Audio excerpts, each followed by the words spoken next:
Bonjour et bienvenue sur cette vidéo qui va parler de la carte la plus chère du monde, à savoir Pikachu Illustrator. On va revenir sur sa création et son engouement. Pikachu Illustrator a été édité en 1998 et elle a été décernée à des gagnants dans le cadre d'un concours d'illustration sur le CoroCoro Comic. C'est la première trophy hors Training Card Game. Il y avait 39 exemplaires pour les participants du concours, plus une carte qui est restée dans les locaux de Game Freak, composée à l'époque de Satoshi Tajiri, qui est le créateur de Pokémon, Ken Sugimori et Atsuka Nishida, dont les deux derniers étaient les principaux illustrateurs des cartes Pokémon. Pikachu Illustrator est dessiné par Nishida. Pilier chez Game Freak, elle apporte une touche de mignonnerie pour certains monstres, pendant que Ken Sugimori, lui, était vraiment basé sur le thème des monstres. Tout commence par une annonce en 1997 où les Japonais devront envoyer leur candidature. C'est en janvier 1998 que les résultats tombent.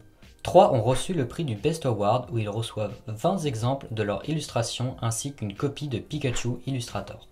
Et les 20 autres candidats ont eux reçu juste un exemplaire de Pikachu Illustrator. Donc 23 ont été distribués. Mais où elles restent? Dans les illustrators, il y a des officiels et des non officiels.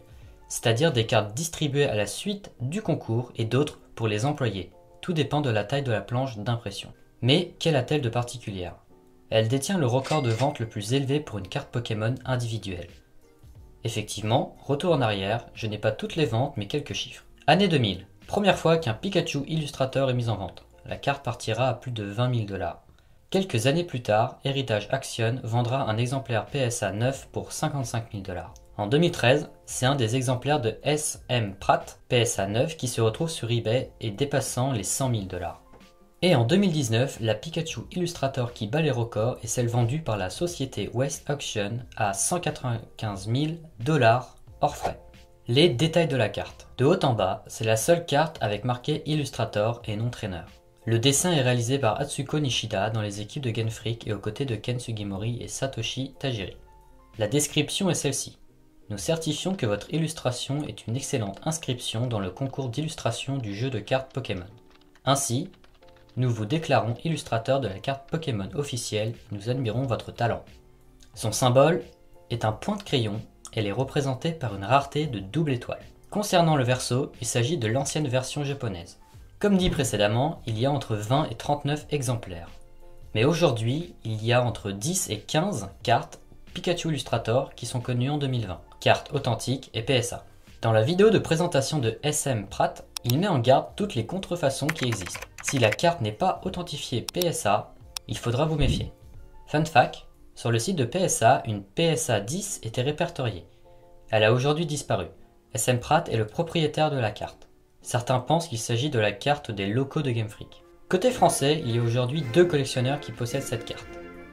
2 authentiques.